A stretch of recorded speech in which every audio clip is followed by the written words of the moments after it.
I can't be the only one who's obsessed with Zatoichi.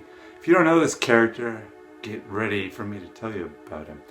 I just finished watching this movie series, 26 movies from 1962 to really 74, but there's one in 1989, sort of a comeback movie. It's about this guy who's a blind masseur who travels around Japan, and he also is a samurai, but he doesn't like to be a samurai. That's only something he does when he has to, but he knows he's a gangster. Who is this Zatoichi though? I mean, he's portrayed in all the movies by Shintaro Katsu. This guy is just amazing. I think he's one of the best characters ever created. And let me explain why. It's interesting that he was created, or the first movie came out the same year the first James Bond movie came out, 1962, Dr. No, and also the first Zatoichi movie.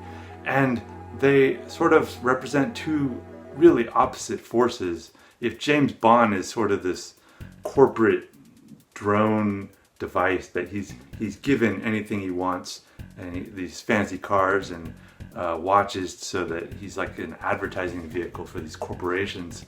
If he is sort of this tendency towards corporation, that activity, Zatoichi he's dismantling society and the corrupt ways of the corporation, the corporate state.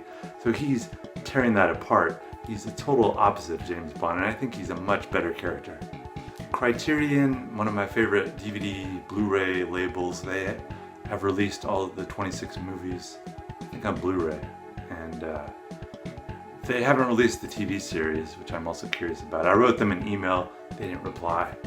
Although they did, a few years ago, I badgered them about releasing the Talking Heads movie True Stories, and a year and a half later they released it. They didn't give me credit, but I'm gonna assume they did it on my prompting. The first 5 Zatoichi movies are my favorites. I think they're sort of the classics, and the first 2 are in black and white, and then there's kind of continuity, but not really. Each director just kind of does their own thing. Sometimes there's a little contradictions, whatever. It's not, you don't go into these movies like expecting one overarching story. It's just each guy does their own take, and each director is doing a totally different thing. Some of these sets are like really cheap indoor sets. Sometimes they're very obviously outdoor, real looking. He always ends usually walking into some wheat field in the distance, while some like girl goes, "Oh, Zatoichi, don't leave." But they're amazing movies. I think they're just so reliable. You like know what you're getting into going in, and I love them. Some of the music is insane good. It's by the guy that did Godzilla, the original Godzilla theme.